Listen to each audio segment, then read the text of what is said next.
Hello again. I'm sure that, like me, many viewers are sick of hearing that this or that organisation intends to make sure that its employees or management reflect the community we serve. This means, in effect, race balancing. That is to say, making sure that the percentage of black people in your company is the same as that in the general population. The BBC are especially keen on this. They have strict targets for making sure that they have enough black people and Asians in their organisation, as well as, by the way, enough homosexuals and women as well, so that the proportion matches the figures of the latest census.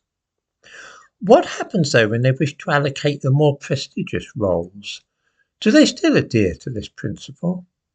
Why, no, of course not.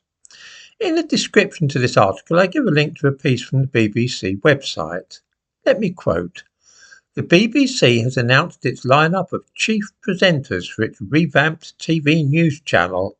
It follows the decision to merge the two existing news channels aimed at viewers in the UK and around the world.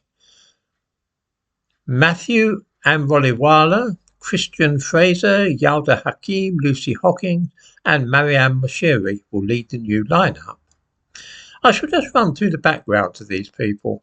Mariam Moshiri is from Iran, Yalda Hakim is from Afghanistan, Lucy Hocking is from New Zealand, Matthew Amroliwala is from an Indian family, and just one, Christian Fraser, is a white person born in this country. In other words, when it suits them, the BBC are obsessed with fairness and making sure that the population of Britain is fairly represented in its workforce. But when it comes to the best jobs, they abandon all pretense at reflecting the community they serve and ensure they go to various foreigners and people from immigrant families. Out of 5 jobs, 1, that is 20%, goes to a white person born in this country. This hardly reflects the community, whereas I've pointed out 80% of the population are white people born in Britain. The BBC are, of course, notorious for this kind of thing, and this is just a fairly typical example of what they get up to. The wonder of it is that nobody likes to mention this out loud. Part of this is, I think, because the very words foreigner and immigrant now have a faintly disreputable air about them, and respectable people avoid using them.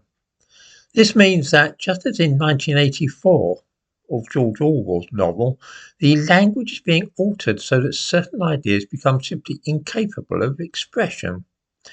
This is what Newspeak was designed for, of course, so that the inhabitants of Oceania in the book would no longer have the words to express the wrong ideas.